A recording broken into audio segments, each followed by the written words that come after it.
Hi mga mams! Kamusta?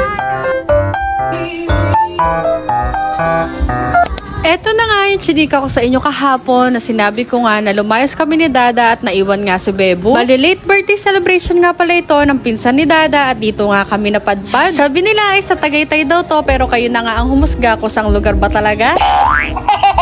Nakatapos na nga kami kumain ni Dada neto at nagkaayaan nga lang kaming dalawa na bumaba nga muna saglit para makita nga yung view dito. At ang sabi ko nga rin sa kanya makapag-video na nga rin para sa vlog.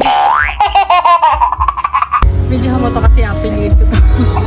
O diba, buhay affiliate. Kahit sa talaga mapunta kailangan makapag-video na makapag-promote. At sa isang banda nga, akala ko magpa-propose pa nga si Dada dito. Nakalimutan ko na pinapa-videohan ko nga pala sa kanya itong sapatos ko dahil sabi ko ipopost ko nga. Aray ko.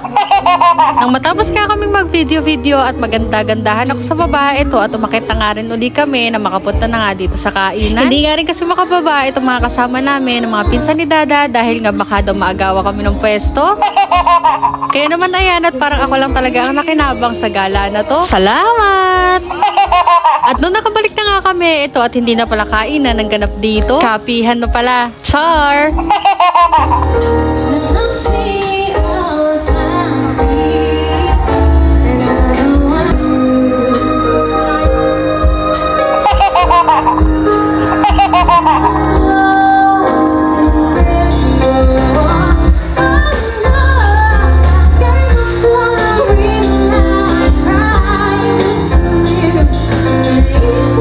At ayun na nga muna ulit for today. Follow for more!